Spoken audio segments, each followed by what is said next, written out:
Indian premier লিগে ৬ কোটি ভারতীয় রুপিতে দিল্লি ক্যাপিটালসের সুযোগ পেয়েছেন মুস্তাফিজুর রহমান।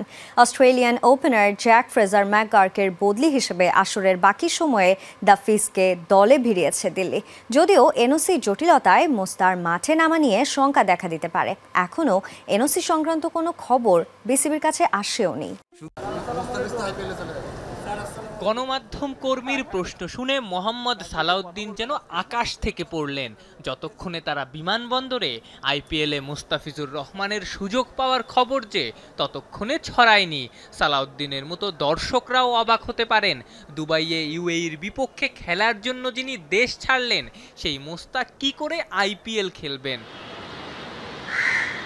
মুস্তাফিজকে দলে ভিড়িয়েছে দিল্লি ক্যাপিটালস। নিজেদের সোশ্যাল মিডিয়ায় এই ঘোষণা দেয় দলটা। পরে আইপিএলের ওয়েবসাইটে দেয়া এক বিবৃতিতে জানানো হয়েছে ২ কোটি বেইস প্রাইসের মোস্তা আইপিএলের বাকি অংশে খেলবেন রেকর্ড ৬ কোটি রুপিতে। এত পরিমাণ অর্থে বাংলাদেশের কেউই এর আগে আইপিএল খেলেননি। তবে কি করে মুস্তাফিজকে ৬ কোটি রুপিতে দলে ভেড়ানো হলো, সে নিয়েও আছে ধোঁয়াশা। কিন্তু মজার ব্যাপার, মুস্তাফিজের আইপিএলে সুযোগ পাওয়ার ব্যাপারে ক্রিকেট বোর্ড এখনও কিছু জানেই না। বিসিবির ক্রিকেট অপারেশনস বিভাগের গুরুত্বপূর্ণ এক কর্তা যমুনা টেলিভিশনকে নিশ্চিত করেছেন, দিল্লি ঘোষণা দিলেও এখনও অনাপত্তিপত্রের জন্য বিসিবির কাছে কোনো চিঠি আসেনি।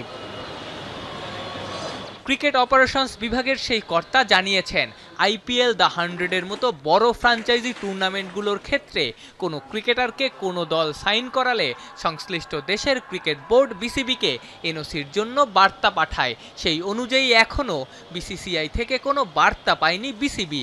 মুস্তাফিজও কোনো ধরনের এনওসির আবেদন করেননি। আবেদন করলেও মুস্তাফিজের আইপিএল খেলার সুযোগ মিলবে এই সম্ভাবনাও খুবই ক্ষীণ। তাসকিনের ইনজুরিতে মুস্তাই সবচেয়ে সিনিয়র পেসম্যান। বাকি পেসারদের মধ্যে রানার ডেবিউ হয়নি, সাকিবও তরুণ, হাসান সবে গত সিরিজেই ফিরলেন, শরীফুলেরও এটা কামব্যাক সিরিজ। তাই মুস্তাকে বিসিবি সুযোগ দিবে কিনা, এটাই প্রশ্ন।